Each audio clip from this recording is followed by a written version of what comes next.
تمام احباب ذوق شوق اور عبادت کی نیت کے ساتھ آقا مدنی کریم صلی اللہ علیہ وسلم کی ذات گرامی پر بابا سے بلند و شکر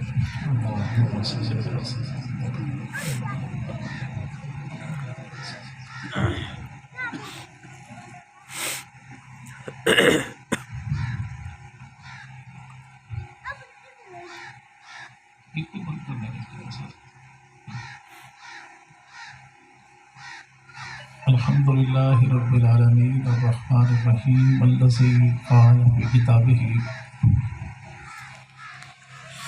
محمد رسول اللہ والذین معہ اشداء علی الکفار رحماء بینہم الصلاۃ والسلام علی سید الانبیاء محمد النبی الکریم الذی قال فی خطابہ ان اللہ اختارنی واختار لی اصحابی وعلی آلہ واصحابہ اجمعین۔ محمد سی ذات آ نہ سکے گی، محمد سی ذات آ نہ سکے گی، تاریخ ایسا دکھا نہ سکے گی، گھرانہ یارانہ بھی ایسا ملا ہے کہ دنیا ایسا لا نہ سکے گی۔ انتہائی قابل صد احترام و تعظیم حضرات اکابرین علماء کرام، بزرگان ملت، شرفائے امت، نوجوان دوستو، اللہ رب العزت کا بہت بڑا کرم اور احسان ہے کہ جس خالق کائنات نے اس دور پرفتن میں ہمیں آقا مدنی کریم صلی اللہ علیہ وسلم اور آپ کی پاکیزہ آل و اصحاب کے ذکر خیر کے صدقے یہاں مل بیٹھنے کی توفیق عطا فرمائی۔ دعا فرمائیں الہ العالمین اپنی بارگاہ میں ہمارا یہ باہم مل بیٹھنا مقبول اور منظور فرمائے۔ مجھ سے پہلے آپ حضرات انتہائی قیمتی اور عقیدہ ساز بیان سماعت فرما چکے ہیں کہ اللہ رب العزت نے دو جہاں کی تمام تر عزتیں، عظمتیں، شان، رفت، بلندی جس ذات پہ کمال تک پہنچائی اسے آقا مدنی کریم محمد عربی صلی اللہ علیہ وسلم کہتے ہیں۔ محبوب اور معصوم پیغمبر پر اللہ نے نبوت بھی تمام فرما دی اور اللہ نے معصومیت بھی تمام فرما دی۔ میرے محبوب پیغمبر مدنی کریم صلی اللہ علیہ وسلم کے بعد نبی بھی کوئی نہیں اور معصوم بھی کوئی نہیں۔ جب آقا مدنی کریم صلی اللہ علیہ وسلم نبی ہیں تو نبی کا کام ہے اپنی امت تک اللہ کے دیے ہوئے دین کو پہنچانا، لیکن جب آخری نبی ہیں تو پھر اللہ کے نبی علیہ الصلوۃ والسلام اور آخری نبی کی ذمہ داری ہے قیامت تک آنے والے آخری انسان تک دین کو کامل مکمل طریقے سے پہنچانا۔ اور اس آقا مدنی کریم صلی اللہ علیہ وسلم نے قیامت تک آنے والے انسانوں تک اپنے دین کو پہنچانے کے لیے اللہ کے چنے ہوئے ان افراد کی جن کو محبوب پیغمبر کے صحابہ کہتے ہیں ایسی تربیت کی کہ آمنہ کے لال نے انہیں اپنے رنگ میں یوں رنگ دیا کہ دنیا میرے پیغمبر کو صادق اور امین کہتی ہے اور اللہ کے نبی اپنے یاروں کو صادق اور امین کہتے ہیں۔ ممکن ہے کہ کسی دل میں دماغ میں یہ بات آئے کہ رسول خدا صلی اللہ علیہ وسلم نے اپنے یاروں کو صادق اور امین کب کہا؟ آخری حج اللہ کے نبی علیہ الصلوۃ والسلام نے کم و بیش اپنے 1.25 لاکھ صحابہ جو اس دور میں موجود تھے ان میں تعداد جو اس حج کے موقع پر بعض کتابوں میں لکھی وہ تقریباً کوئی 80,000 کے لگ بھگ ہے۔ امام الانبیاء مدنی کریم صلی اللہ علیہ وسلم نے اپنے یاروں سے خطاب کیا، اور ایک سوال اللہ کے نبی نے اپنے یاروں سے کیا کہ جو دین اللہ نے مجھ محمد کو دیا، کیا وہ دین میں نے تمہارے تک پہنچا دیا؟ تو ہر ایک کتاب میں لکھا یہی ہے، وہ دیوبند کی کتاب ہو، بریلوی کی کتاب ہو، اہل حدیث کی کتاب ہو، حتیٰ کہ سین کی کتاب ہو یا شین کی کتاب ہو، کہ رسول مقبول صلی اللہ علیہ وسلم کے سوال کے جواب میں نبی کے صحابہ نے عرض کی کہ یا رسول اللہ، آپ نے دین پہنچایا ہی نہیں بلکہ دین پہنچانے کا حق ادا کر دیا۔ اب سوال پھر یہ پیدا ہوتا ہے کہ دین دیا خدا نے، لیا مصطفیٰ نے، دین پھیلانا ذمہ داری آمنہ کے لال کی تھی، اللہ کے نبی نے دین جو پھیلا دیا، تو کیا اللہ کی ذات کے سامنے یہ سارے معاملات نہیں تھے؟ رب کا اپنے نبی سے، نبی کا اپنے رب سے کون سا پردہ یا کون سی بات چھپی ہوئی تھی؟ لیکن انہیں گواہ کیوں بنایا گیا؟ تو امام الانبیاء مدنی کریم صلی اللہ علیہ وسلم کا ارشاد عالی شان ہے کہ ان اللہ اختارنی واختار لی اصحابی، کہ اللہ نے پوری کائنات میں جس کو اپنے لیے چنا اسے محمد کی ذات کہتے ہیں، اور جن کو اللہ نے چن چن کے پیغمبر کے دامن کے ساتھ جوڑا انہیں آمنہ کے لال کے صحابہ کی جماعت کہتے ہیں۔ اب یہ چنے خدا نے، اور چنے کس کے لیے؟ محمد مصطفیٰ صلی اللہ علیہ وسلم کے لیے۔ امام الانبیاء مدنی کریم انہیں گواہ بناتے کیوں؟ کہ آج میرے بھائی ہمارے مدرسے میں ہم مدرس کو بھرتی کر لیں، 2-4 استاد پڑھانے والے ہوں، تو ساتھ ہی محتمم صاحب کرتے، ناظم تعلیمات بھی ان کے اوپر مسلط کر دیتے ہیں۔ کیوں بھائی؟ کہ نگرانی آپ نے کرنی ہے۔ اب اگر کبھی محتمم صاحب دورے پر آ جائیں مدرسے کے اور کہیں جی تعلیمی نظام کیسا چل رہا ہے، ممکن ہے کوئی استاد کہہ دے کہ آپ ہم سے جو پوچھتے ہیں تو ناظم تعلیمات ہی سے پوچھیں جس کو آپ نے نگران بنایا یا گواہ بنا کر بھیجا۔ یہاں پہ محبوب پیغمبر مدنی کریم کہیں کہ مولا پردہ تو کوئی نہیں لیکن مجھ سے کیا پوچھتا ہے؟ ان سے پوچھ جن کو چن چن کر تو نے آمنہ کے لال کے ساتھ جوڑا ہے۔ اور وہ سارے کے سارے کہیں کہ آمنہ کے لال آپ نے دین پہنچایا ہی نہیں بلکہ دین پہنچانے کا حق ادا کر دیا۔ دین کیسے پہنچایا؟ کہ پیغمبر تقیہ نہیں کرتا، پیغمبر دین نہیں چھپاتا۔ اگر نبی ہی دین چھپائے تو کائنات کو دین بتائے گا کون؟ اگر نبی ہی تقیہ کرے تو امت تک دین پہنچے گا کیسے؟ تو نبی زمانے میں دین پہنچانے کے لیے آتا ہے، چھپانے کے لیے نہیں۔ پیغمبر کا کام دین بتانا ہے، دین کو چھپانا نہیں۔ پیغمبر تقوی والا ہوتا ہے، تقیہ والا نہیں۔ نبی دین غالب کرنے کے لیے آتا ہے، دین کو مغلوب کرنے کے لیے نہیں۔ اگر نبی ہی دین میں 2 نمبری کرے تو 1 نمبر دین کس تک پہنچے گا؟ چلے حضرت نے کہا سرائے کی میں، ٹھیک ہے بھائی، چلے تنقید نہیں کسی پہ، لیکن یقین کریں کہ ہمارے دیہاتی اتنے ماڈرن ہیں کہ کسی کا بھی موبائل نکال کر دیکھو تو خیر سے ڈرامے سارے اردو والے ہوں گے، ٹھیک ہے نا بھائی؟ اچھا، دوسرا بڑا مسئلہ یہ ہے، میرا تعلق جھنگ سے ہے، آپ مظفر گڑھ سے ہیں، تو زبان کا لہجہ ہر کو 15-20 کلومیٹر کے بعد چینج ہو جاتا ہے۔ اب کچھ معاملات ایسے ہیں کہ مولانا عطا اللہ شاہ صاحب بخاری رحمہ اللہ نے ایک مرتبہ تقریر میں کہہ دیا جو تو نبی پاک صلی اللہ علیہ وسلم منڈے سی، تو یار لوگوں نے جلوس نکال دیے، صحیح نبی صحیح کو منڈا آ گیا سی، ٹھیک ہے؟ تو مولانا بخاری رحمہ اللہ فرمانے لگے بھائی ہمارے پنجابی میں منڈا کہتے ہیں کہ جو بچہ ہو 10-12 سال سے چھوٹا ہو، آپ کے ہاں منڈا کہتے ہیں جس کا میرے بھائی تو پاؤں نہ ہو یا ہاتھ نہ ہو تو معاملہ گڑبڑ ہو جائے گا۔ ہمارے ہاں میرے بھائی جیسے ہم دیہات میں بیٹھے کھیتوں میں جو مکان بنا لیے جائے اسے کہتے ہیں بھینی، ٹھیک ہے نا؟ لیکن آپ کے ہاں بھینی سے مراد ہمشیرہ ہے، ٹھیک ہے؟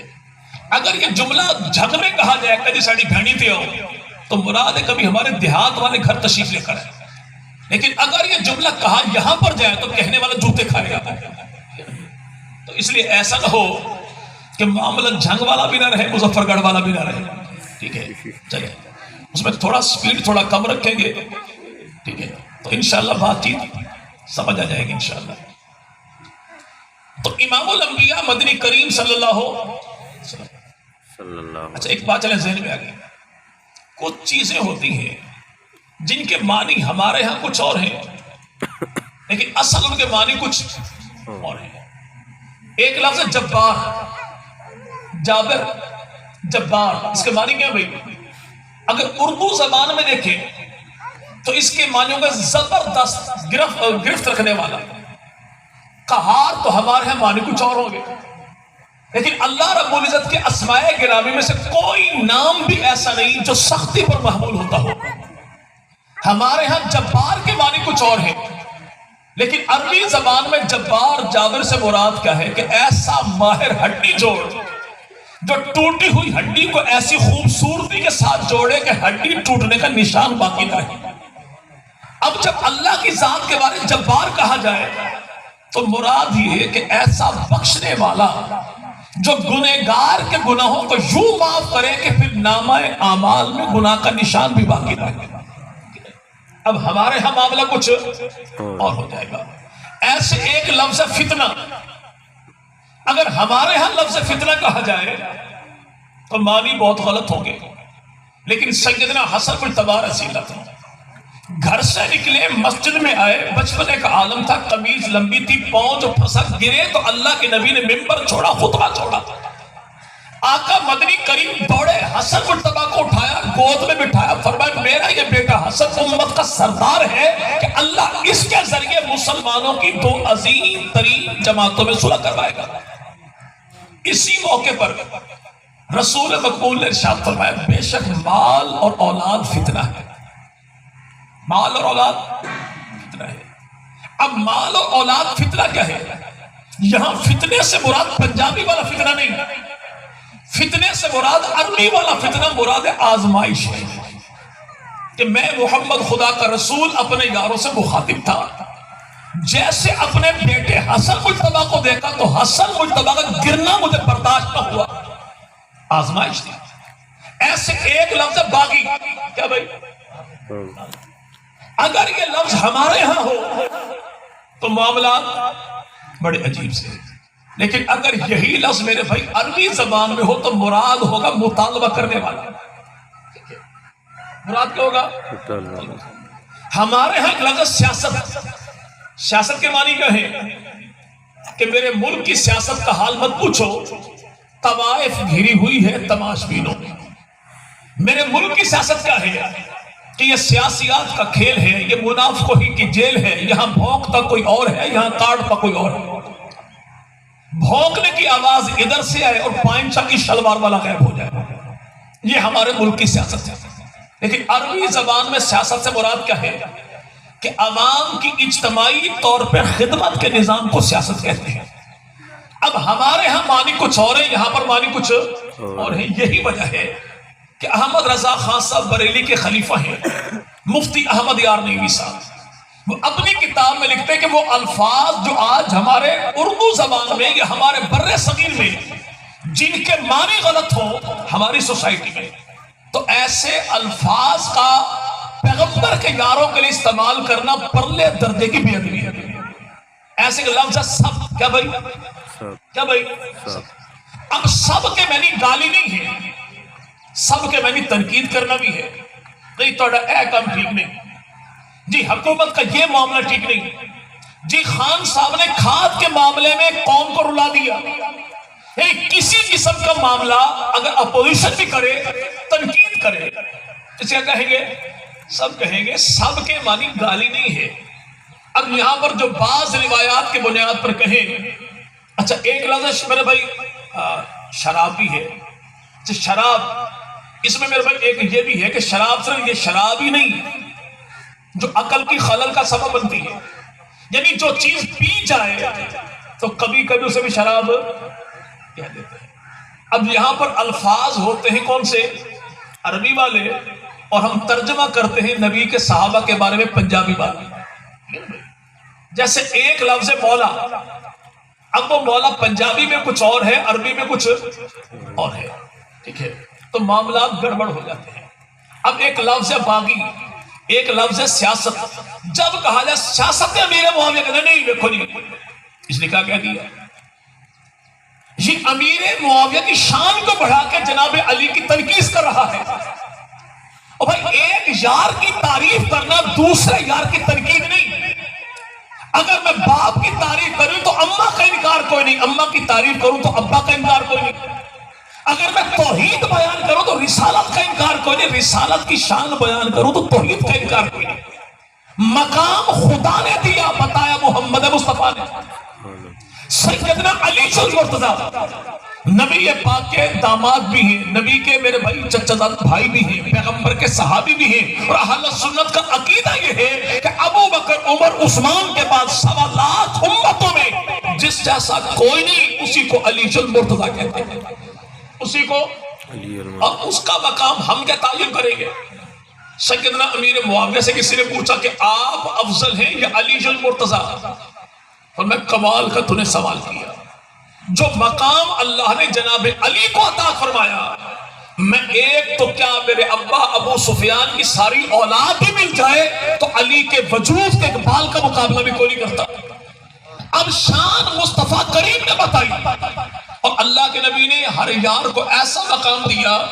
ابو بکر کو پڑھو تو معلوم یہ ہوگا کہ اس جیسا کوئی نہیں, عمر کو پڑھو تو معلوم ہوگا کہ اس جیسا کوئی نہیں, عثمان کو پڑھو تو معلوم ہوگا کہ اس جیسا کوئی نہیں, علی کو پڑھو تو معلوم ہوگا اس جیسا کوئی نہیں, معاویہ کو پڑھو تو معلوم ہوگا کہ اس جیسا کوئی نہیں. پیغمبر کی شان یہ ہے کہ اللہ کے نبی ہر یار کو ایسا باکمال بناتے ہیں کہ دنیا والے کہیں کہ اس یار جیسا کوئی نہیں. تو یہاں پر ایک لفظ سیاست, ایک ہے باغی. یہ الفاظ چونکہ ہمارے بر صغیر میں پنجابی میں بڑے عجیب استعمال ہوتے ہیں. بندہ کہے نا کہ مدرسے میں استاد جی تو معنی کچھ اور ہے, اور بندہ کسی ٹویوٹا والے ڈرائیور سے کہے نا استاد جی تو معنی کچھ اور ہے, اور بندہ کس کہے تو بڑا استاد ہے تو معنی کچھ اور ہے. ٹھیک ہے نا بھائی. تو یہاں پر الفاظ کا استعمال چونکہ ہمارے مزاج کے مطابق ہوتا ہے تو معاملات سارے کے سارے گڑبڑ ہو جاتے ہیں. اب یہاں پر یاد رکھے گا کہ نبی پاک نے گواہ کنے بنایا؟ جی بھائی صحابہ کو. جی بھائی صحابہ. اور گواہ سچا ہوتا ہے جھوٹا؟ سچا. جی بھائی سچا. سارے گواہ سچے بھی نہیں ہوتے. سچا بندہ سچے گواہ ڈھونڈے گا, جھوٹا بندہ جھوٹے گواہ ڈھونڈے گا. اور اللہ بھلا کرے ہمارے پاکستان کی عدالتوں کا یہاں پہ صحیح تگڑا قسم کا جھوٹا قرآن اٹھانے والا 250-300 روپے میں مل جاتا ہے, جھوٹی گواہی دے رہا. مجھے 2 سال سزا ہوئی اور سرکاری گواہ کی گواہی کیا تھی؟ میرے وکیل نے پوچھا کہ آپ جب شاہ صاحب کے گھر گئے تو آپ نے کیا چیز برآمد کی؟ 2 کارڈ برآمد کی جن پر لکھا ہوا یہ تھا کہ سپاہی صحابہ کے کارکن ہیں. کارڈ برآمد کہاں سے؟ پیٹی میں سے. پیٹی کہاں تھی؟ کمرے میں. کمرہ بند تھا کھلا؟ جی کمرہ بند تھا. اندر سے یا باہر سے؟ تو گواہ کی گواہی کیا تھی؟ جی کمرہ اندر سے بند تھا. تو میرے وکیل نے پوچھے آپ اندر گئے تو اندر کو بندہ تھا؟ جی بندہ کوئی بھی نہیں تھا. ٹھیک ہے, یہ گواہی تھی. اور جج صاحب کا اللہ بھلا کرے 2 سال سزا 50,000 جرمانہ اسی گواہی پر مجھے دے دیا گیا. تو ایسے گواہ بہت سے مل جاتے ہیں, لیکن سچا بندہ ہمیشہ سچے گواہ ڈھونڈے. ہماری دنیا کی عدالتوں کی کرسی پر بیٹھنے والا جج بھی ہمارے جیسا ہے. اس کے سامنے بدھو کو سائنسدان بنا دو, سائنسدان کو بدھو بنا دو تو معاملہ ہی. اور پھر معاملہ وکیلوں کے ہاتھ میں ہو. چور نے چوری کی, کیس چلا عدالت میں, اور وکیل نے ایسے دلائل دیے کہ رہے نام اللہ کا. تو بعد میں وکیل نے چور سے پوچھا چوری کی تھی ابھی؟ چوری تو میں نے بالکل کی تھی, لیکن آپ کے دلائل سن کر مجھے بھی یقین ہو گیا کہ میں نے چوری نہیں کی. معاملہ پھر ہو بھی خیر سے وکیلوں کے ہاتھ میں, تو پھر تو اللہ اللہ. ٹھیک ہے نا بھائی. لیکن گواہ جھوٹا ہو اور جج کو پتہ بھی لگ جائے کہ گواہ, تو نتیجہ کیا نکلے گا؟ جھوٹے گواہ بھی جیل میں, گواہ پیش کرنے والا بھی. یہ جج وہ ہے جس کے سامنے سچ کو جھوٹ, جھوٹ کو سچا کیا جا سکتا ہے. لیکن ایک جج وہ ہے جو انسان کے ظاہر کو نہیں دیکھتا, باطن کو دیکھتا ہے. وہ انسان کے دل کو نہیں, روح کی پاکیزگی کو دیکھتا ہے. جو صرف اعمال کو نہیں انسان کی نیت کو جانتا ہے، اس کے سامنے گواہ پیش کیے آمنہ کے لال محمد عربی نے۔ مولا یہ میرے گواہ ہیں، ان سے پوچھ تیرا دین میں نے پہنچایا یا نہیں پہنچایا۔ اگر یہ گواہ جھوٹے ہوتے تو پہلی بات تو یہ کہ صادق و امین پیغمبر انہیں پیش ہی نہ کرتے، اور اگر گواہ جھوٹے ہوتے تو میرے بھائی چاچی نے قبول ہی نہ کرتا۔ یہ گواہ ایسے تھے کہ آج دنیا بھر میں کوئی حاجی جائے، نمازی جائے، غوث جائے، قطب جائے، ابدال جائے تو میرے بھائی دنیا بھر کی عدالتیں کہتی کیا ہیں؟ جی آپ ہاتھ رکھیے قرآن پہ، حلف اٹھائیے کہ میں جو کہوں گا سچ کہوں گا، سچ کے علاوہ کچھ نہیں کہوں گا، کہ تیرے میرے گواہ ہیں۔ لیکن مصطفیٰ کریم پہ گواہ کون ہے؟ نبی نے گواہ پیش جو کیے تو اللہ کا قرآن بول اٹھا، کامیاب ہونے چاہتے ہو تو مصطفیٰ کے گواہوں جیسے بن جاؤ۔ ایسے سچے سچے گواہ کہ جو اپنا حلف نامہ خود نہ پیش کریں بلکہ جج بول اٹھے، ان جیسا سچا کوئی نہیں۔ یہ کون ہے اور گواہ کیسے ہیں؟ کہ کچھ لوگ وہ تھے جو کلمہ جناب عیسیٰ کا پڑھتے تھے، میرے نبی کو دیکھا نہیں تھا، لیکن صادق پیغمبر کا عکس ایسا پڑھا کہ 390 سال کا بوڑھا دیکھتا ابو بکر کو ہے، کلمہ آمنہ کے لال کا پڑھتا۔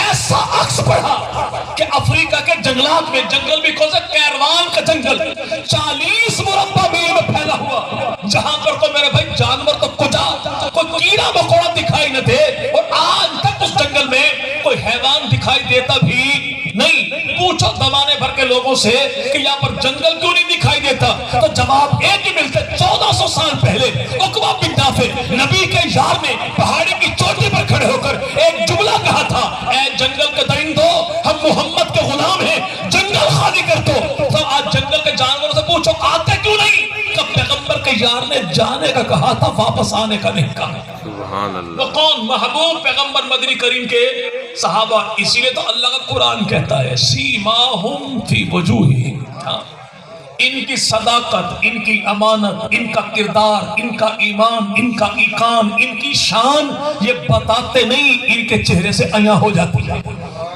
وہ پیغمبر کے صحابہ عدالت میں جائیں تو دنیا بھر کی عدالتوں میں ہمارا جیسا انسان جو بیٹھا ہو تو میرے بھائی یہاں پہ 2 نمبری ہو سکتی ہے، لیکن خدا کریم نے ان کی میرے بھائی گواہی کو قبول کیوں کیا؟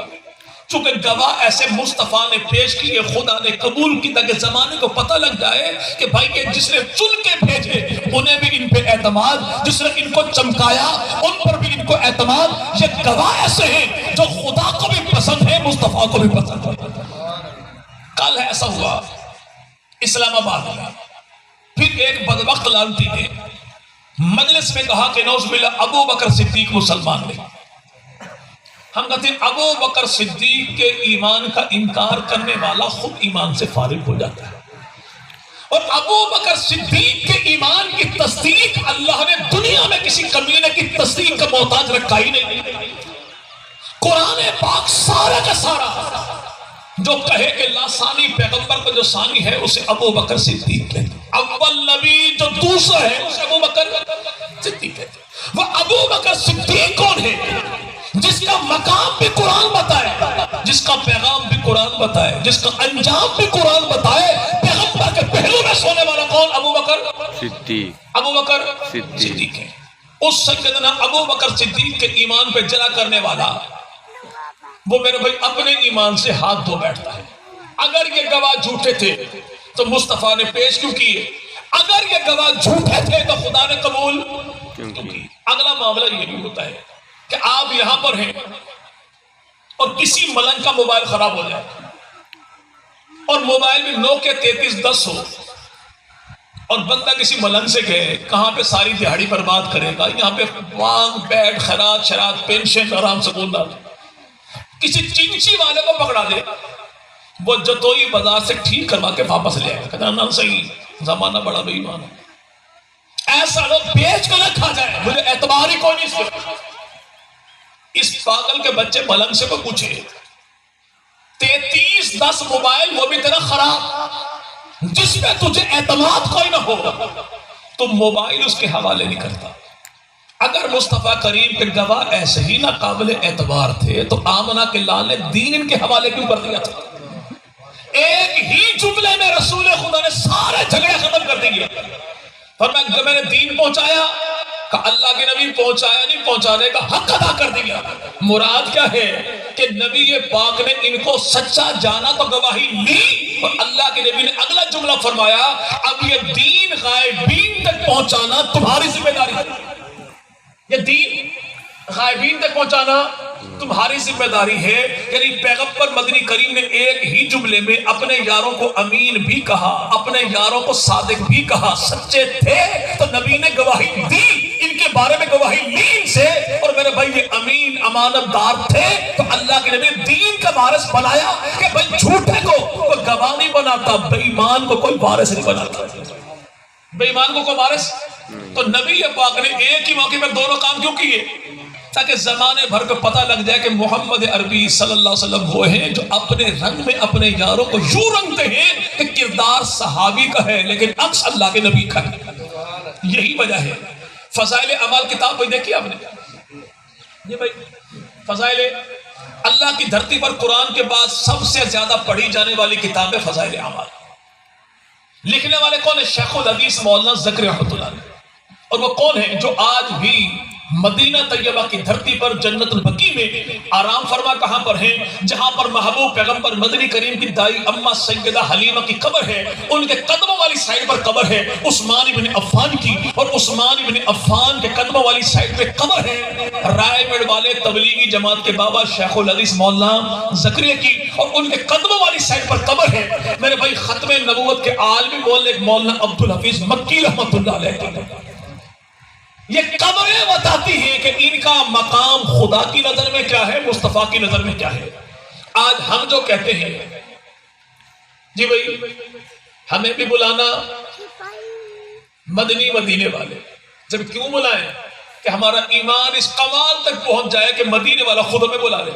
تو بھائی جن کو بلا کے ہمیشہ کے لیے اللہ کے نبی نے وہاں پر رہائش عطا فرما دی، کسی قابل تھے تو نبی نے بلا ہے.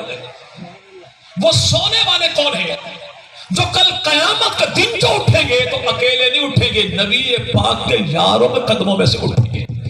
کتاب کون سی؟ فضائل اعمال. اعمال جمع ہے عمل کی. نماز عمل ہے، ذکر عمل ہے، تبلیغ عمل ہے، روزہ عمل ہے، درود عمل ہے. بھئی کلمہ پڑھنا، ذکر اذکار کا یہ بھی عمل ہے. لیکن کون پوچھے شیخ الحدیث مولانا زکریا رحمہ اللہ سے کہ حضور کتاب آپ نے لکھی فضائل اعمال، لیکن نماز سے بھی پہلے حیات الصحابہ، ذکر سے پہلے حیات الصحابہ، کلمے سے پہلے حیات الصحابہ، تبلیغ سے پہلے حیات الصحابہ، نماز سے پہلے حیات الصحابہ، رمضان سے پہلے حیات الصحابہ، حج سے پہلے حیات الصحابہ. کیوں لکھی؟ اس لیے تک زمانے کو پتہ لگ جائے کہ نماز سے پہلے پیغمبر کے یاروں کی نماز اس لیے لکھی کہ اعمال اللہ کی بارگاہ میں تبھی قبول ہو گئے جب ان پر چھاپ نبی کے صحابہ کی ہوگی. نماز پیغمبر کے یاروں جیسی تو نماز قابل قبول ہے. کیوں بھائی؟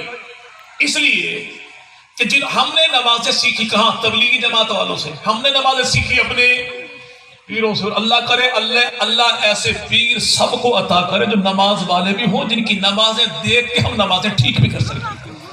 اللہ 2 نمبر پیروں سے ہمیں بچائے اور اللہ عمران خان صاحب کو پیرنی سے بچائے جس کی مشاورت نے پورے ملک کا بھٹا ہی بٹھا دیا. یہاں میں یاد رکھے گا بھائی کہ امام الانبیاء مدنی کریم صلی اللہ اپنے رنگ میں رکھ دیا امام الانبیاء مدنی کریم. اعمال صحابہ کے، لیکن ان اعمال میں جس کی جھلک ہے وہ کون؟ رسول خدا صلی اللہ. ہم نے نمازیں ٹھیک کی کتابیں پڑھ کر، لیکن صحابہ نے اپنی نمازیں ٹھیک کی اللہ کے نبی کے سجدوں کو دیکھ کر. وہ ایک اکیلا طبقہ ہے پیغمبر کے صحابہ کا. انہی اصحاب رسول میں ابو بکر بھی ہیں، عمر بھی ہیں، عثمان بھی ہیں، علی بھی ہیں. اور جب ہم کہتے ہیں نا صحابہ تو اس سے مراد ایسا نہیں کہ ہم علی کے نکال کر کہتے ہیں صحابہ، ایسا نہیں ہے. ہماری کتابوں میں جہاں پر فضائل جناب ابو بکر کے ہیں وہیں پر جناب علی کے ہیں، جہاں پر فاروق اعظم کے ہیں وہیں پر حسن مجتبیٰ کے ہیں، جہاں پر عثمان غنی کے ہیں وہیں پر حسین ابن علی کے ہیں، جہاں پر فضائل پیغمبر کی زوجہ محترمہ ابو بکر کی بیٹی حضرت عائشہ صدیقہ کے ہیں وہیں پر کتابوں میں شان لکھی علی کی زوجہ، حسنین کی اماں، پیغمبر کی بیٹی، امت کی شہزادی سیدہ فاطمہ الزہرا کی. کس کے؟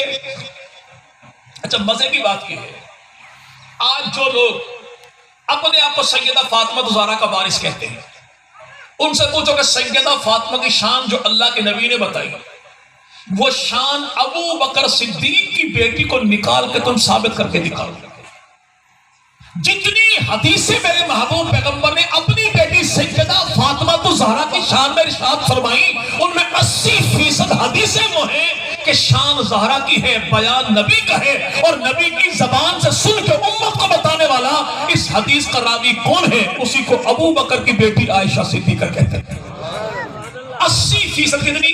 80%۔ اور یہ تو زمانہ جانتا نہیں، اگر کاتب سچا نہ ہو تو کتاب سچی نہیں ہو سکتی، گواہ سچا نہ ہو تو گواہی سچی نہیں ہو سکتی، یا پر میرے بھائی یاد رکھے گا، اگر میرے بھائی راوی سچا نہ ہو تو روایت سچی نہیں ہوتی، صحابی سچا نہ ہو تو حدیث سچی نہیں ہوتی۔ حدیث سچی تبھی ہوگی جب صحابی کو سچا مانے گا، روایت سچی تبھی ہوگی جب راوی کو سچا مانے گا، کتاب سچی تبھی ہوگی جب کاتب کو سچا مانے گا۔ فرمان پیغمبر کا ہے، شان حسنین کی اماں کی ہے، اور نبی پاک کا جملہ سن کے امت کو بتانے والی کون؟ اسی کو عائشہ صدیقہ کہتے ہیں، اسی کو عائشہ۔ چلے اب یہ سارے یار وہ ہیں جو نہ کسی حد تک یار لوگوں کو برداشت ہو جاتا ہے، لیکن ایک یار ایسا ہے جو یار نبی کا ہے، بھائی علی کا ہے، ماموں امت کا ہے، کاتب قرآن کا ہے، اور اسے دنیا امیر معاویہ کہتی ہے، اسے دنیا امیر معاویہ کہتی ہے۔ سیدنا امیر معاویہ کون ہے؟ میرے پیغمبر نے 12 حدیثوں میں نام لے لے کر جسے دعائیں دیں اسی کو امیر معاویہ کہتے ہیں۔ وہ کون امیر معاویہ؟ کہ پیران پیر شیخ عبد القادر جیلانی رحمۃ اللہ کا قول مبارک لکھا ہے امداد الفتاوی جلد نمبر 11 میں، کہ پیران پیر نے ارشاد فرمائے، اگر مجھے پتہ یہ لگ جائے کہ اس رستے سے امیر معاویہ کی سواری گزرے گی تو اسی رستے پر آ کر بیٹھوں گا کہ نبی کے یار کی سواری سے اڑنے والی مٹی میرے جسم پر پڑے تو میں سمجھوں گا کہ عبد القادر کی بخشش کا سامان ہو گیا۔ وہ کون؟ امیر معاویہ، لاہور کی دھرتی پر سونے والے، جسے دنیا داتا گنج بخش کہتی ہے۔ کتاب کشف المحجوب ہے، اور کشف المحجوب کتاب میں لکھا یہ ہے کہ سیدنا امیر معاویہ وہ ہیں کہ جو ہر سال 50 لاکھ درہم پیغمبر کے نواسے حسن مجتبیٰ کو بھی دیا کرتے تھے، حسین ابن علی کو بھی دیا کرتے تھے۔ اگر میرے بھائی خلیفہ جھوٹا تو مال سچا کہاں سے آئے گا؟ اگر حاکم میرے بھائی ظالم ہوگا تو مال جائز ہو سکتا ہی نہیں۔ اگر میرے بھائی یہ مال ناجائز تھا تو علی کے بیٹوں نے لیا کیا؟ علی کے بیٹوں نے چلے کشف المحجوب والے تو اپنی جگہ پر ہیں، شیعہ کتابوں میں ایک دو نہیں، حیات القلوب ہو، جلال عیون ہو، واضح طور پر ہے کہ 20 سال تک حسن مجتبیٰ جس سے وظیفہ لیں اسے امیر معاویہ کہتے ہیں۔ 10 سال تک حسن مجتبیٰ جس سے لیں اسے امیر معاویہ کہتے ہیں۔ 20 سال تک حسن مجتبیٰ کی وفات کے بھی 10 سال کے بعد تک جو برابر حضرت امیر معاویہ کے ملے بھی صحیح وظیفہ بھی لیں اسے امیر، اور لینے والے کون؟ سیدنا حسین ابن۔ اب یار لوگ کہتے ہیں کہ خدا کے نور سے پیدا ہوئے پانچوں تن محمد، علی، فاطمہ، حسین و حسن، یہ 5 تن پاک ہیں۔ اور یاد رکھیے گا کہ اہل بیت کہتے کسے ہیں؟ ایک اہل بیت وہ ہیں کہ جن کو اللہ نے قرآن میں اہل بیت کہا، اور وہ محبوب پیغمبر مدنی کریم صلی اللہ علیہ وسلم کی ازواج ہیں۔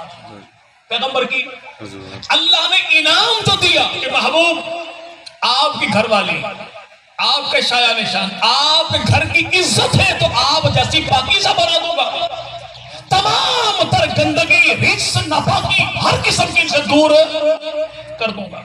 کیوں؟ کہ پیغمبر کے شایان نشان جو ہوں، نبی کے شایان۔ اچھا ہوتا کیا بھائی؟ یمن سے چادریں آ گئی، چادریں بڑی بڑی تھی، پہنی سب صحابہ نے، حسن و حسین بچے تھے، محبت جو تھی تو پیغمبر کے یار نے اپنے دور حکومت میں اعلان کر دیا کہ جب تک حسن و حسین کے سائز کی چادریں نہ آئیں تو بندہ چادریں نہ پہنے۔ کیوں؟ سارے پہنے نبی کے نواسے نہ پہنے، یہ بات برداشت نہیں ہوتی۔ کیسے؟ عثمان ابن عفان مکہ میں قید ہو گئے، اور اللہ نے درخت کے نیچے بیعت کرنے والوں کے بارے کیا کہا؟ کہ میں ان پہ راضی ہو گیا جب انہیں انعام ملا نا تو امام الانبیاء مدنی کریم صلی اللہ علیہ وسلم نے کہا کہ یار میری تشکیل پر مکہ گیا، یہاں پر موجود کوئی نہیں، ان کو انعام ملے اسے انعام نہ ملے۔ تو اللہ کے نبی نے یہ بات برداشت لگی، فوراً کہا کہ نیچے ہاتھ مصطفیٰ کا، اوپر ہاتھ صحابہ کے، ہاتھ میرا، قائم مقام عثمان غنی کا۔ کیوں؟ تاکہ جو مقام انہیں اللہ نے دیا ہے وہ مقام ان کو بھی۔ کیسے بھائی؟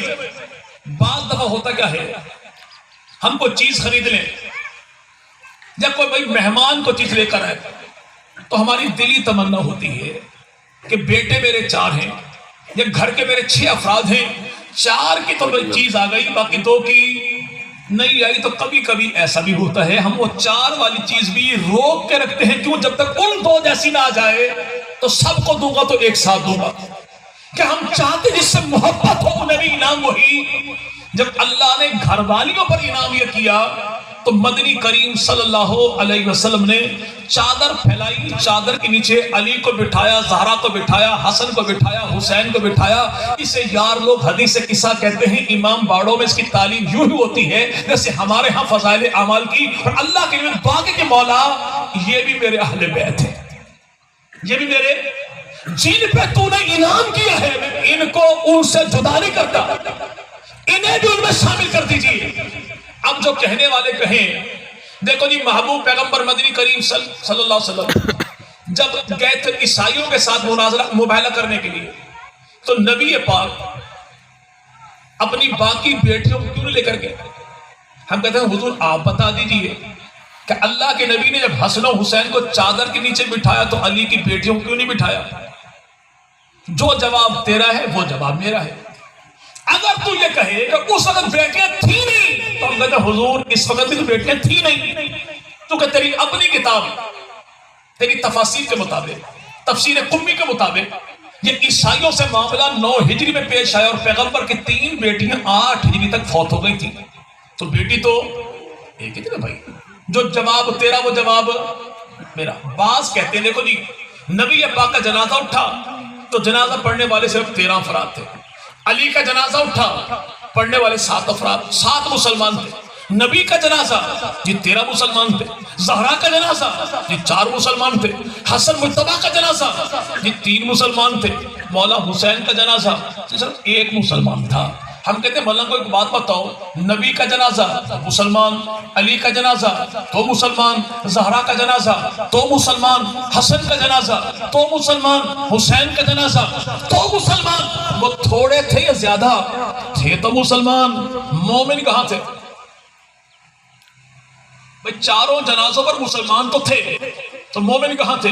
اور تم ایسی مخلوق ہو جو اپنے آپ کو مومن کہتے ہو، ہمیں مسلمان کہتے ہو، اپنے آپ کو مسلمان کوئی نہیں کہتے، ہمیں تم مومن کوئی نہیں کہتے، تمہارے نزدیک مسلمان ہیں، ہم ہیں اہل سنت ہیں، یعنی چاروں جنازوں پر سنی تو تھے، تو ماما جی آپ کہاں تھے؟ جواب نہیں، ہم اس دور میں تھے کہاں؟ اس دور میں نہیں تھے تو اب کہاں سے آ گئے؟ جی بھائی تو اب کہاں سے آ گئے؟ امام الانبیاء مدنی کریم صلی اللہ علیہ وسلم نبی پاک نے چادر ڈالی کہ مولا یہ بھی میرے اہل بیت ہیں۔ سیدہ ام سلمہ انہوں نے چادر میں اپنا سر ڈالو، کہا یا رسول اللہ مجھے بھی اس انعام میں شامل کر لیجیے۔ تو اللہ کے نبی نے فرمایا ام سلمہ تو ٹھہر، تو پہلے ہی اہل بیت میں شامل ہے، اللہ نے اہل بیت بنایا۔ اب یہاں پر اہل بیت 2 ہو گئے، ایک جنہیں قرآن میں اہل بیت کہا، ایک جنہیں نبی کی زبان میں اہل بیت کہا۔ ایک وہ ہیں جن پہ میرے بھائی چادر تطہیر آئی، اور ایک وہ ہیں جن پہ نبوت کی چادر آئی۔ ایک وہ ہیں جنہیں خدا اہل بیت کہے، ایک وہ ہیں جنہیں مصطفیٰ اہل بیت کہے۔ خدا نے کہا، مصطفیٰ نے کہا، مصطفیٰ نے کہا تو خدا نے کہا۔ ہمارے ہاں تو فرق کوئی نہیں، جنہیں قرآن میں اہل بیت کہا ہم انہیں بھی سلام کرتے ہیں، جنہیں پیغمبر کی زبان میں اہل بیت کہا ہم انہیں بھی اہل بیت کہتے ہیں۔ اور یاد رکھے گا کہ جنہیں قرآن اہل بیت کہے اگر کو ان کا انکار کر دے تو اسے رافضی کہتے ہیں، اور جن نبی نے اہل بیت کہا اگر کو ان کا انکار کرتے تو اسے میرے بھائی خارجی کہتے ہیں۔ ہمارے نزدیک رافضی بھی لانتی، خارجی بھی لانتی، کامل ایمان اسی کا ہے جس کے دل میں محبت نبی کے گھرانے کی بھی ہے، نبی کے یارانے کی بھی ہے، جو آل کا بھی غلام ہے، جماعت کا بھی جماعت کا بھی غلام ہے. تو یاد رکھے گا میرے بھائی، ہم دونوں کے ماننے والے. میں نے کہا امیر، یہ نام ایسا ہے کہ یہاں پہ اچھی اچھی ٹیلی ویژنوں کے اسکرین کالے پڑ جاتے ہیں. نہیں صحیح نہیں، نہ چکا کوئی نہیں سر. اچھا نام کے معنی اچھے نہیں ہیں. اچھا کیا معنی ہے؟ اگر یہ نام اچھا نہیں تھا تو نبی نے 17 یاروں کا نام تبدیل کیوں نہیں کیا؟ علی نے نام رکھا حرب، حسن مجتبیٰ کا، نبی نے آ کے تبدیل فرما دیا. جناب علی نے نام رکھا حرب، حضرت حسین ابن علی کا، نبی نے تبدیل فرما دیا. نام تھا عبد الکعبہ، ابو بکر صدیق کا، اللہ کے نبی نے تبدیل فرما دیا. پیغمبر کی سالی ہے، نام اس کا آسیہ عین صاد کے ساتھ، تو اللہ کے نے فرمایا نہیں، اس کا معنی نافرمانی کے ہیں. نام اللہ کے نبی نے تبدیل کیا اور نام رکھا جمیلہ. کیوں کہ نام کے معنی اچھے. اگر معاویہ نام کے معنی اچھے نہیں تھے تو اللہ کے نبی نے تبدیل کیوں نہیں کیا؟ اور رسول خدا یہ ارشاد فرمائے کہ اللہ نے مجھے دنیا میں جن کاموں کے لیے بھیجا ان میں ایک کام یہ بھی ہے کہ برے معنی والے ناموں کو تبدیل کر دو. 17 یاروں کا نام ہے معاویہ. کتنا بھائی؟ 17. نبی کا صحابی تو نام اس کا معاویہ، پیغمبر کا سالہ تو نام اس کا معاویہ، کاتب وحی تو نام اس کا معاویہ، پیغمبر کے پیچھے ایک سواری پر بیٹھے تو نام اس کا معاویہ، اللہ کے نبی جس کے ساتھ ایک دسترخوان پر بیٹھے تو نام اس کا معاویہ، 12 حدیثوں میں محبوب پیغمبر جس کا نام لے تو نام اس کا معاویہ، 163 حدیث نبی سے سن کے جو امت کے حوالے کرے تو نام اس کا معاویہ. اچھا حضرت عبدالعزیز پرہاروی رحمہ اللہ جانتے ہو بھائی؟ جی بھائی چلیں، یہ دیوبند بننے سے بھی 100 سال پہلے کے بزرگ ہیں کوٹ ادو آپ کے ضلع مظفر گڑھ کے. بستی پرہاڑ میں قبر ان کی آج بھی موجود ہے. 30 سال کی عمر میں فوت ہو گئے. 200 سے زیادہ علوم پر انہوں نے کتابیں لکھی اور اللہ نے ایسی شان عطا فرمائی کہ ان کا دیوبندی بھی انکار کوئی نہیں کرتا، بریلوی بھی کوئی انکار نہیں کرتا. بریلویوں کے مدارس میں بھی کتاب انہی کی پڑھائی جائے اور علماء دیوبند کے ہاں بھی کتاب انہی کی پڑھائی جائے. تو اتنا نہیں کہ ہندوستان میں پڑھاتے ہو، پاکستان میں پڑھاتے ہو، بنگلہ دیش میں تو کتاب انہی کی، جامعۃ الازہر مصر میں کتاب انہی کی اور مدینہ یونیورسٹی میں بھی کتاب انہی کی. کون؟ جو بندہ آپ کے کوٹ ادو کا ہے. دارالعلوم دیوبند بننے سے 100 سال پہلے کا اور علماء کا اکابر کا معمول ہے. اگر کسی کی یادداشت کمزور ہو تو ان کی قبر پر جا کر اصال ثواب سورہ یاسین پڑھے تو اللہ یادداشت کو اور تیز فرما دیتے ہیں. کہاں کے بھائی؟ کوٹ ادو کے. کہاں کے؟ کوٹ ادو کے. کوٹ ادو. کتاب لکھی النہیہ کہ امیر معاویہ پر اعتراض کرنے والوں کو منہ توڑ جواب دینا. کس نے؟ اور کہتے ہیں کہ اگر میں ایک ہاتھ سے قرآن لکھ رہا ہوں، دوسرے سے حدیث لکھ رہا ہوں، تیسرا بندہ آ کے مجھ سے فقہ کا سوال پوچھے، میں ایک ہی وقت میں اسے سوال کا جواب بھی دے دوں گا اور اسی وقت میں اگلے 2 مختلف عنوانات پر اپنے دونوں پیروں سے بھی لکھ سکتا ہوں، لیکن علم کی توہین ہے اس لیے پیروں سے نہیں لکھتا. امت کے بڑے بڑوں نے جس کو بڑا کہا ہو وہ کتنا بڑا ہوگا؟ امت کے سچے لوگوں نے جس کو سچا کہا ہو کتنا سچا ہوگا؟ ایک بات ہے پیران پیر کی اور ایک بات ہے خنزیر ابن خنزیر کی. جی بھائی، ایک بات ہے مصطفیٰ کریم کے رنگ میں رنگے جانے والے کی اور ایک بات ہے ملنگ کی. ایک بات ہے امت کے میرے بھائی متقی افراد کی اور ایک بات ہے امت کے بھنگی ترین افراد کی. ایک بات ہے قرآن کی، ایک بات ہے کافر کی. ایک بات ہے کالی کملی والے کی، ایک بات ہے کالی بوتھی والے کی. ایک بات ہے نجف کے سردار کی اور ایک بات ہے علی پور کے غدار کی. تو بات کس کی مانیں گے؟ ولیوں کی بات مانیں گے، نیکوں کی بات مانیں گے. اب اللہ کے نبی نے کاتب قرآن بھی بنایا، نام رکھا امیر کہتے ہیں نام معاویہ کے معنی اچھے نہیں. کیا معنی ہے جی؟ نعوذ باللہ بھونکنے والے جانور کو معاویہ کہتے ہیں. چلو اگر ہمارے گھر میں کوئی بچہ ہو اور نام ہو اس کا معاویہ، چلو پھر تو معنی جو آپ نے کہے. اگر ہمارے گھر میں ہو تو نام معاویہ کے معنی ٹھیک نہیں. لیکن نبی کے بھی چچا، علی کے بھی چچا، نام ان کا حارث، حارث کا بیٹا تو نام اس کا نوفل، نام اس کا. اور یہ حارث کون ہے؟ نبی پاک مدنی کریم صلی اللہ نبی کے چچا ہیں، نام ان کا حارث ہے، حارث کا بیٹا ہے، نام اس کا ربیہ ہے، ربیہ کا بیٹا ہے، نام اس کا عباس ہے، عباس کا بیٹا ہے، نام اس کا عبد الرحمن ہے۔ جب آپ حضرت چیمہ برادر پر بیٹھ کر جائے نا فیصل آباد علی پور والی گاڑی پر، تو بھائی گڑھ موڑ سے پہلے احمد پور سیال سے آگے پیر عبد الرحمن جو ہے، یہ پیر عبد الرحمن کوئی ہندوستان پاکستان کا ولی اللہ نہیں تھا، بلکہ یہ پیر عبد الرحمن کوئی ہے جس کے ابا کا نام عباس ہے، دادا کا نام ربیہ ہے، ربیہ کا ابا تو نام اس کا حارث، حارث کا ابا تو نام اس کا عبد المطلب، اور عبد المطلب کون ہے؟ تو نبی کا بھی دادا ہے، علی کا بھی دادا ہے، اسی خاندان کا فرد ہے، قبر اس کی یہاں پر۔ اسی حارث کا بیٹا تو نام اس کا نوفل، نوفل کا بیٹا نبی کا بھتیجا، علی کا بھتیجا، نام ہے اس کا معاویہ۔ کیا نام بھائی؟ اگر ہمارے گھر میں ہو تو مانی ٹھیک نہیں، اگر نبی پاک کے چچا کے پاک گھر میں ہو تو پھر نام کے مالک کیا ہوں گے؟ حضرت علی جل مرتضیٰ جناب علی کے بھائی ہیں، نام ان کا عقیل ہے، عقیل کا بیٹا ہے، نام اس کا مسلم ہے، مسلم کون ہے؟ حضرت علی کی بیٹی سیدہ رقیہ کا شوہر ہے، حسن و حسین کا بہنوئی ہے۔ حضرت حسین ابن علی نے کربلا جاتے ہوئے جس شخص کو اپنا سفیر بنا کے کوفہ بھیجا، یعنی سفیر حسین مسلم بن عقیل، اسی مسلم کا بھائی، عقیل کا بیٹا، علی کا بھتیجا، ابو طالب کا پوتا، حسن و حسین کا کزن، اور نام ہے اس کا معاویہ۔ نام اس کا سیدنا علی جل مرتضیٰ۔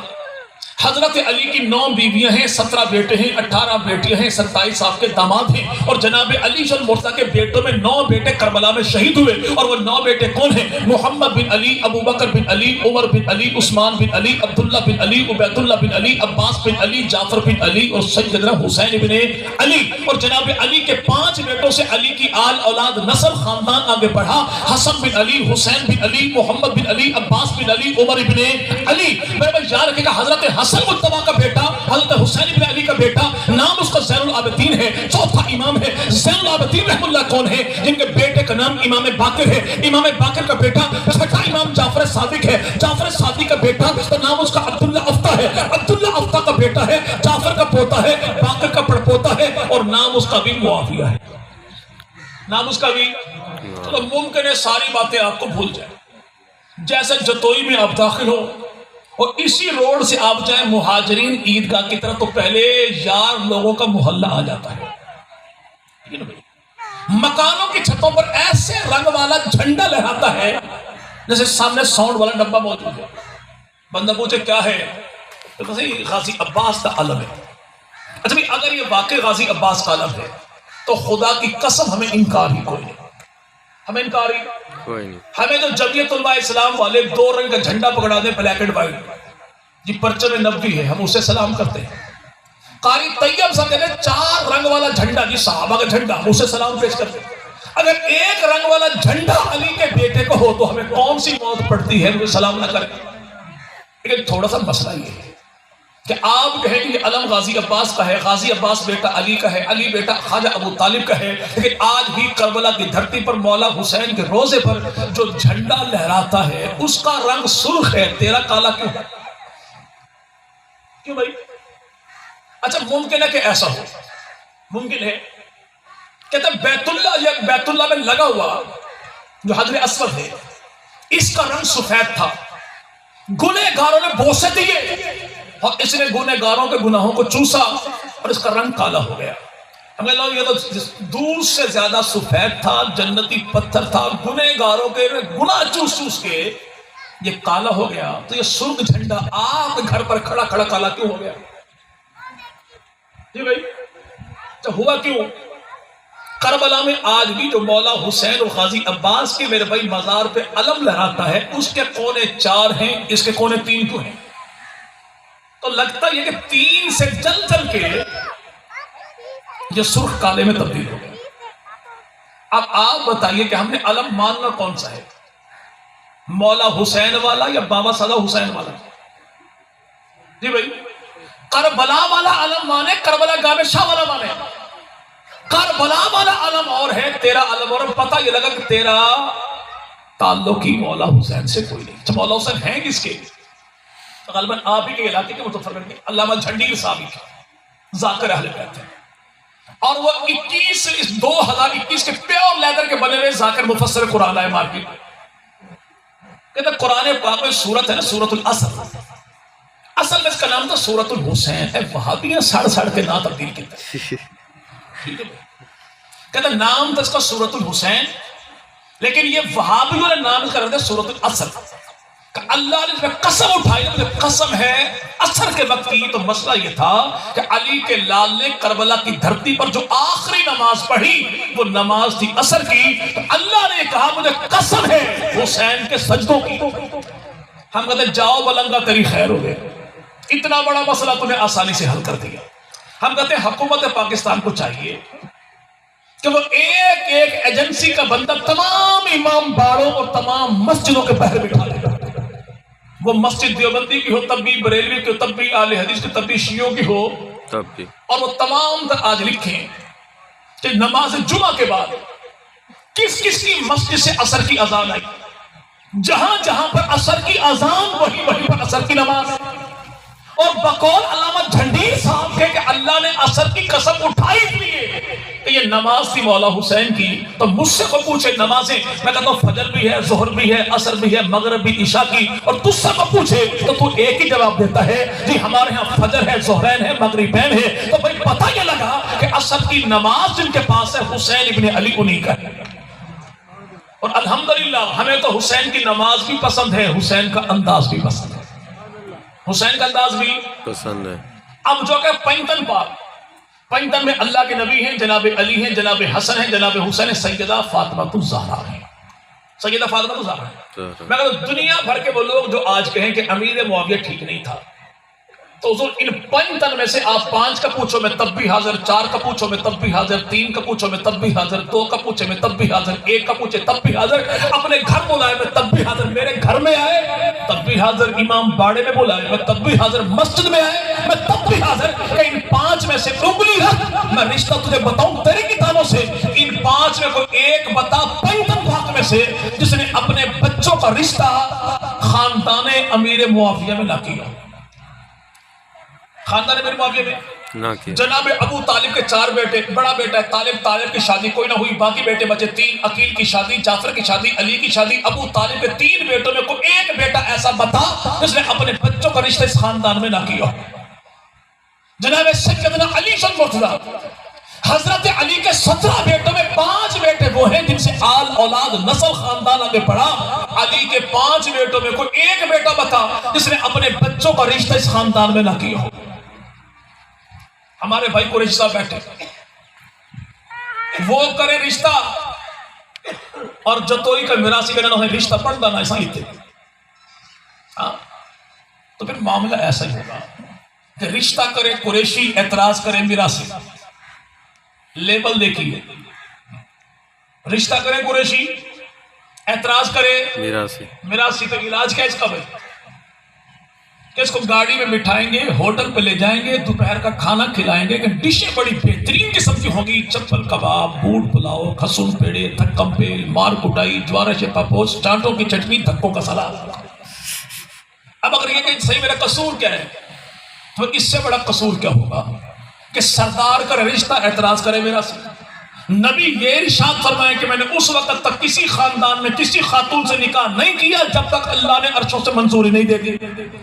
نبی تو یہ ارشاد فرمائے میں نے اس وقت تک اپنی کسی بیٹی کا رشتہ کسی خاندان میں نہیں کیا جب تک اللہ نے عرشوں سے منظوری۔ تو آج بیٹھا تصدیق کرتا ہے خاندان کیسا ہے، رشتہ دار کیسے ہیں، داماد کیسے ہیں، سسرال کیسا ہے، آنے والے کیسی، جانے والے کیسی، تو آج پوچھتا ہے مدنی کریم 1400 سال پہلے یہ چیپٹر کلوز فرما چکے کہ ان اللہ اختارنی واختار لی صحابی، کہ لوگوں میں محمد بھی خدا کا چنا ہوا، میرے داماد بھی خدا کے چنے ہوئے، میرا سسرال بھی خدا کا چنا ہوا۔ بات چلی تھی غازی عباس، کیا بھائی؟ غازی عباس کون بھائی؟ چلیے 12 بج کے بعد ختم کریں گے انشاءاللہ۔ غازی ان سے پوچھئے کہ علم غازی عباس کا، غازی عباس بیٹا مولا علی کا، مولا علی بیٹے خواجہ ابو طالب کو، تو ہمت کر کے بتائیے کہ ابو طالب کے بیٹے کو علی کہتے ہیں، علی کے بیٹے کو عباس کہتے ہیں، عباس کے بیٹے کا نام کیا ہے؟ عباس کے بیٹے کا یقین مانے کہ دریائے سندھ میں پانی بہتا ہو یا نہ بہتا ہو، ملنگ چھلانگ لگا دے گا لیکن غازی عباس کے بیٹے کا نام نہیں پتا. کیسے بتایا کہ ان کے اپنے دادا نے ان کی اپنی کتاب تاریخ الائمہ میں لکھا کہ بیٹا غازی عباس کا، بھتیجا حسین کا، پوتا علی کا، پڑپوتا ابو طالب کا، اور نام ہے غازی عباس کے بیٹے کا معاویہ. کیا نام بھائی؟ سیدنا علی شن مرزا کی بیٹی نام ان کا زینب، شریکت الحسین، مسافر شام، ثانی زارہ، کربلا میں مولا حسین کے جو ساتھ ہیں، اسی سیدنا زینب کا نکاح جناب علی نے اپنے بھتیجے عبداللہ بن جعفر طیار کے ساتھ کیا. اور یہ عبداللہ کون ہے؟ تو جعفر طیار کا بیٹا ہے، ابو طالب کا پوتا ہے، علی کا بھتیجا، علی کا داماد، حسن حسین کا بہنوئی ہے، اور جناب زینب کا شوہر، اور اسی سیدنا زینب کے شوہر عبداللہ کا بیٹا عبداللہ کا پوتا ابو جناب جعفر کا پوتا ابو طالب کا بھتیجا جناب حسن حسین کا، اور نواسا مولا علی کا، اور نام ہے اس کا معاویہ.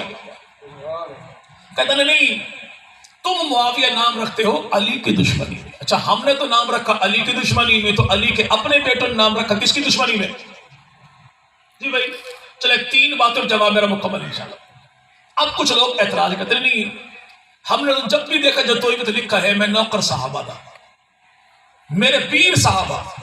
اگر تم صحابہ کو پیر مانتے ہو تو اہل بیت کو کیا مانتے ہو؟ کہتے ہیں حضور ہم صحابہ کو پیر مانتے ہیں، اہل بیت کو پیروں کا بھی پیر مانتے ہیں.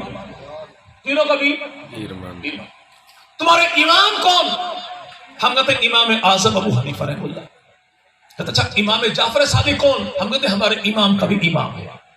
امام کا بھی کہتا نہیں تمہیں پتہ ہی نہیں امام جعفر صادق رحمہ اللہ کون ہے. امام جعفر صادق رحمہ اللہ امام اعظم کے بھی استاد ہیں. ہم کہتے ہیں ملنگا تیری خیر ہو. خدا کی قسم یہ سن کے کہ ہمارا امام شاگرد ہے امام جعفر صادق کا، ہمیں جلن کوئی نہیں ہوتی، ہمیں فخر محسوس ہوتا ہے کہ یہ اللہ کا انعام ہے کہ ہمیں آل نبی کی غلامی مل جائے یا پیغمبر کی ذات کی غلامی مل جائے. ہمیں تو کوئی معاملہ نہیں. ہم کہتے ہیں فخر سے کہتے ہیں ہمارے امام کا جو امام ہے اسے امام جعفر صادق کہتے ہیں. امام جعفر صادق کا استاد کون ہے؟ مدینے کی مائی ہے. مدینے کی مائی کون ہے؟ کیسے پتا ہے کہ نام اس کا عائشہ صدیقہ. اور یہ عائشہ نام کیا ہے؟ ان سے پوچھو آپ کا تعارف، تو میراثی میں میں جعفری ہوں، تو آپ بتا دیجیے جعفری کون ہے؟ جی میں امام جعفر صادق کو مانتا ہوں. اچھا ہمت کر کے بتائیے کہ چھٹا امام جعفر صادق ہے. امام جعفر صادق کی بیٹی کا نام کیا ہے؟ 7ویں امام کی بیٹی کا نام کیا ہے؟ 8ویں امام کی بیٹی کا نام کیا ہے؟ 9ویں امام کی بیٹی کا نام کیا ہے؟ اور 9ویں امام کی پوتی کا نام کیا ہے؟ تیری اپنی کتابیں بیان کرتی. چھٹا امام جعفر صادق تو بیٹی کا نام ہے عائشہ. 7واں امام موسیٰ کاظم تو بیٹی کا نام ہے عائشہ. 8واں امام علی رضا تو بیٹی کا نام ہے عائشہ. 9واں امام امام تقی تو بیٹی کا نام ہے عائشہ. اور 9ویں امام کی پوتی تو پوتی کا نام بھی عائشہ. کہتا نہیں صحیح مولوی ڈنڈی مار گئے. کیا بھائی جی یہ تو بتاتے ہو کہ عائشہ نام کس کس نے رکھا؟ یہ کیوں نہیں بتاتے کہ 80 سال تک نبی کے صحابہ نے پیغمبر کی بیٹی فاطمہ کے نام پر اپنے بچوں کا نام فاطمہ نہیں رکھا؟ تو کچھ لوگ ہوتے ہیں بیمار، کچھ ہوتے ہیں نسلی بیمار، جیسے کچھ ہوتے ہیں چور، کچھ ہوتے ہیں نسلی چور. یہ بیمار ہیں میرے بھائی کون سے؟ رتانے کے بیمار. اور اس پہلے مریض کا تعارف کروایا تھا ابو بکر صدیق نے کہ ہجرت کر رہے تھے، مکہ سے نکلے بازار میں.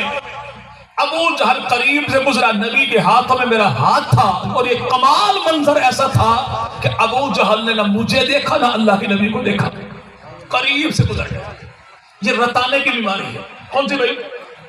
آنکھیں کھلی ہو نظر کچھ نہ آتا ہو. یہ رتانے کی بیماری ایسی نسلی بیماری ہے کہ نبی و صدیق مکہ کے بازار میں ہو تو مریضوں کو کب بھی دکھائی نہیں دیتے، اور مدینہ کے مزار میں ہو تو ان کو تب بھی دکھائی نہیں دیتے، تب بھی دکھائی نہیں. اب یہ نام ہے عائشہ. کیا نام بھائی؟ عائشہ. چلو نام فاطمہ کیا ہے؟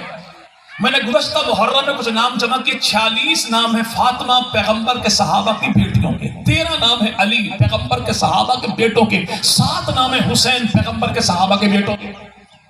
یہاں میں نے کہا عائشہ نام یہ ہے. اور دوسری جگہ دیکھیے ابو بکر صدیق. ابو بکر صدیق کو پہلی مار پڑی. ابو بکر کو اٹھانے والے اٹھا کے نبی کی بارگاہ میں لے کر جانے والی کون؟ ایک ام الخیر سلمہ ابو بکر کی اماں. دوسری کون؟ خطاب کی بیٹی عمر کی بہن پیغمبر کی صحابیہ، نام ہے اس کا فاطمہ. تاریخ طبری کے مطابق سیدنا عمر فاروق اعظم تو فاروق اعظم کی میرے بھائی بیٹی آخری بیٹی، نام اس کا فاطمہ. حضرت عمر فاروق اعظم بیٹے کا نام ہے عبداللہ. عبداللہ کی پوتی عمر کی پوتی تو نام اس کا بھی فاطمہ. فاروق اعظم کا بیٹا تو نام اس کا عبید اللہ. عبید اللہ کی بیٹی عمر کی پوتی بیٹی خطاب کی پڑپوتی تو نام اس کا بھی فاطمہ، ابو بکر صدیق کا بیٹا تو نام اس کا عبد الرحمن کی بیٹی تو نام اس کا اسما کی بیٹی، ابو بکر کی پڑنواسی تو نام اس کا بھی فاطمہ، ابو بکر صدیق کا بیٹا نام اس کا محمد کا بیٹا تو نام اس کا قاسم کی بیٹی، ابو بکر کی پڑپوتی تو نام اس کا بھی فاطمہ۔ منظر یہ ہے کہ بھائی آل نبی کے در پہ جائے تجھے عائشہ ہی عائشہ ملے، اصحاب نبی کے در پہ آئے تجھے فاطمہ ہی فاطمہ ملے۔ یہ تو محبتوں کا معاملہ ہے۔ اور یاد رکھیے گا امام اعظم ابو حنیفہ جس سے حدیثیں لیتے ہیں اسے امام جعفر صادق کہتے ہیں، امام جعفر جس سے حدیثیں لیتے ہیں اسے امام قاسم کہتے ہیں، امام قاسم کا جو ابو ہے اسے محمد کہتے ہیں، محمد کا جو ابو ہے اسے ابو بکر صدیق کہتے ہیں۔ آخری بات اور بات ختم انشاءاللہ کرتے ہیں۔ امام جعفر صادق رحمہ اللہ، ان کے شاگرد کون؟ امام اعظم ابو حنیفہ رحمۃ اللہ علیہ، ہمیں کوئی انکار نہیں، خدا کی قسم کوئی انکار نہیں۔ امام جعفر صادق رحمہ اللہ یہ جس سے حدیثیں لے امام اعظم ابو حنیفہ رحمہ اللہ اسے امام جعفر صادق کہتے ہیں، جعفر صادق جس سے حدیثیں لے اسے امام قاسم کہتے ہیں، اور امام قاسم جس سے حدیثیں لیتا ہے اس کا نام امیر معاویہ ہے۔ ہمارے امام کو جس پہ اعتماد ہے اسے امام جعفر صادق کہتے ہیں، جعفر صادق کو جس پہ اعتماد ہے اسے امام قاسم کہتے ہیں، اور امام قاسم کو جس پہ اعتماد ہے اسے امیر، تو جن پہ وہ اعتماد کریں میں ان پہ تنقید کرنے والا کون؟ میں ان پہ تنقید کرنے والا کون؟ جی آپ نے حدیثیں لی تو صحابہ سے لی، آل بیت سے، چلے بھائی کمیٹی آپ بنا دیجئے، وہ پرلے درجے کا کالا ہو، اندر سے بھی کالا، باہر سے بھی کالا، اوپر سے بھی کالا، نیچے سے بھی کالا، چھوٹا بھی کالا، بڑا بھی کالا، جو بھی ہے وہ خیر کو سادات کا ہو تب بھی، اور مہاجرین عیدگاہ جتوئی کے پڑوسی ہو، جو بھی ہے کمیٹی آپ بنا دیجئے۔ میری حدیث کی 6 بڑی کتابیں، اس کی 4 بڑی کتابیں، میری کتابوں کو صحاح ستہ کہتے ہیں، اس کی کتابوں کو اصول اربعہ کہتے ہیں، میری کتابوں میں کافی، میری کتابوں میں بخاری جیسی کوئی نہیں، اور اس کی کتابوں میں کافی جیسی کوئی نہیں۔ یہ ایک ہفتے کا ٹائم لے کے کتابیں پڑھ کے میرے بھائی رپورٹ مرتب کر دیں کہ 55 پاک ہوں، 12 امام ہوں، 14 معصوم ہوں بقول یار لوگوں کے، کہ ان 5 سے 12 سے 14 سے تو نے حدیثیں کتنی لی ہیں، میں نے حدیثیں کتنی لی ہیں؟ میں نے حدیثیں 12 اماموں میں سے 8 امام وہ ہیں جو ہمارے میرے بھائی صحاح ستہ کے راوی ہیں۔ ہم نے حدیثیں کتنی لی؟ ابو بکر صدیق سے 142، فاروق اعظم سے 536، عثمان غنی سے 146، امیر معاویہ سے 163، جعفر طیار علی کے بھائی سے 26، سید ام ہانی علی کی بہن حضرت حسین کریمین کی پھپھو ابو طالب کی بیٹی، ان سے 40 حدیثیں، اور جناب سیدنا فاطمہ الزہرا، سید فاطمہ الزہرا ان سے 18، حسن مجتبیٰ سے 13، مولا حسین سے 8، اور جناب سیدنا علی المرتضیٰ سے مسند امام علی 2 جلدوں میں کتابوں میں 26، 1450 حدیثیں وہ ہیں جو حدیث نبی کی ہے، راوی علی ہے، ماننے والے سنی ہیں، ماننے والے۔ ہم نے 1450 حدیث نہیں، کتنی یار لوگ